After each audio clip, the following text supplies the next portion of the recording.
दारूबंदीच्या प्रश्नाला काही सामाजिक बाजू आहेत, काही आर्थिक बाजू आहेत. दारूबंदी जेव्हा अस्तित्वात नव्हती तेव्हा मुंबईतील कामगारांचे जीवन किती भयानक होते याचा प्रत्यक्ष अनुभव मीही घेतला आहे.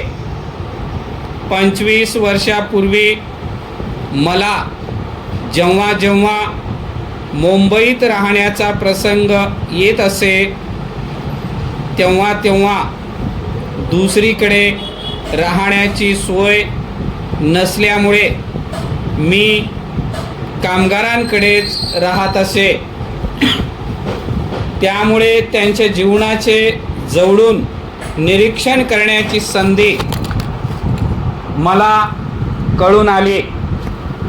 सायंकाळ झाल्यानंतर कामगार वस्तीत काय भीषण प्रकार होत असत याची कल्पना त्या जीवनाचे ज्यांनी प्रत्यक्ष अनुभव घेतला आहे त्यांनाच येऊ शकेल, इतरांना नाही. आज परिस्थिती अशी आहे की सर्व कामगारांनी आपल्या कुटुंबियांना मुंबईत आणले आहे. त्यांची मुले शाळेत जात आहेत. परंतु 25-30 वर्षापूर्वी काय परिस्थिती होती? कामगारांच्या कमाईचा बहुतांश हिस्सा दारू पिण्यात खर्च होत असे. आज स्थिती अगदी वेगळी आहे. दारूबंदीमुळे आज कामगार वर्गाची परिस्थिती निश्चितपणे सुधारली आहे. त्यांच्यामध्ये सुबत्ता आली आहे असे म्हणावयास हरकत नाही. ज्यांना दारू पिऊन मरावयाचे असेल त्यांना मरू द्यावे असे जे म्हणतात त्यांना दारू पिण्यामुळे मनुष्याचे जीवन कसे यातनामय बनते याचा अनुभव नसावा.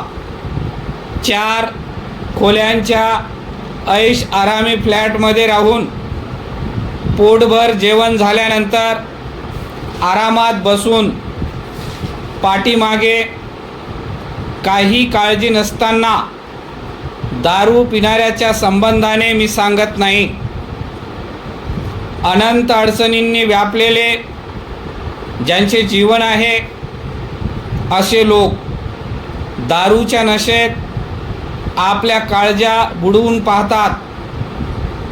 कामगार दारू पिऊन घरी येऊन आपल्या मुलांच्या देखत बायकोला मारपीट करू लागला म्हणजे त्या मुलांच्या मनावर काय परिणाम होत असेल याची कल्पनाच केलेली बरी.